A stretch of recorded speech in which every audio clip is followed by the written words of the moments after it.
ವೀಕ್ಷಕರೇ, city news ಕನ್ನಡಗೆ ಸ್ವಾಗತ. ಕೊಪ್ಪಳದ ಕೇಂದ್ರೀಯ ಬಸ್ ನಿಲ್ದಾಣದ ರಾಯಲ್ ಪೇಂಟ್ಸ್ನಲ್ಲಿ ಬೆಂಕಿ ಸಂಭವಿಸಿದ ಕಾರಣ ಸಾಕಷ್ಟು ಮಳಿಗೆಗಳಿಗೆ ಬೆಂಕಿ ತಗುಲಿದೆ.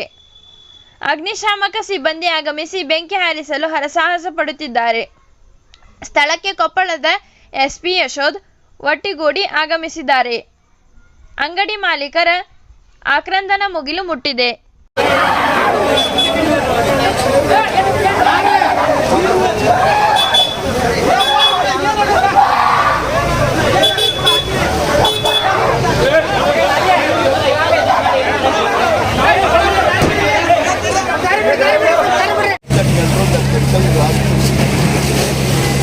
Otherwise, you go to the other electrical stores and this side also.